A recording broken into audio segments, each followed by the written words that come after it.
Honorable délégué, allez-y. Merci, honorable Daïs. Honorable Daïs, honorable délégué, la position de la Côte d'Ivoire sur l'urgence au Mali se décline comme suit. La situation sécuritaire au Mali est plus que jamais préoccupante. Le Front de libération de l'Azawad, en réclamant une indépendance qui ne leur est pas due, n'est pas dans son bon droit et ne fait que semer l'instabilité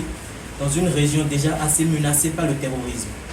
Il prône une thèse séparatiste qui ne pourrait que causer du tort au nord du Mali, qu'il prétend libérer, et au reste des populations établies sur le territoire malien.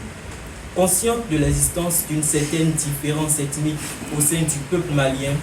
la délégation de la Côte d'Ivoire tient à rappeler que ce problème se pose dans la plupart des pays africains et qu'il faut y faire face en cherchant l'unité, le bon vivre ensemble, car ce ne sont que des individus tous différents qui forment un peuple uni. Les revendications du Front de libération de l'Azawad sont non recevables par la communauté internationale ici présente, car elles risquent de déstabiliser le Mali et il est impossible de voir émerger de cette organisation armée non étatique qui, de par ses alliances, montre clairement sa nature terroriste, une organisation politique viable capable de gouverner le nord du Mali. Il s'y est de rappeler que l'Afrique a besoin d'unité, pas d'encore plus de division. Aussi, il est inutile de rappeler que la nécessité pour ce Conseil d'agir pour éradiquer complètement la menace que représente le JNIM,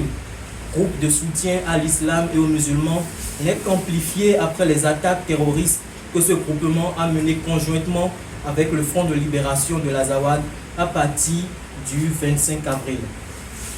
La Côte d'Ivoire tient à s'investir pleinement dans la résolution de la situation sécuritaire au Mali,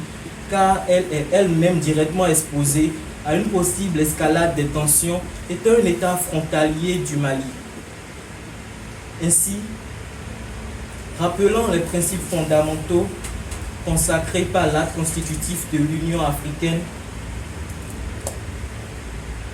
notamment l'intégrité territoriale des États membres et le rejet des changements de gouvernement par des moyens anticonstitutionnels,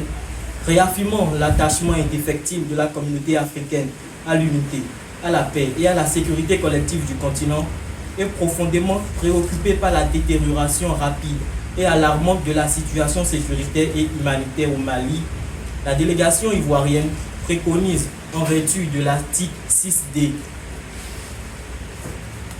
du Conseil de paix et de sécurité, une intervention militaire en soutien aux forces armées nationales maliennes.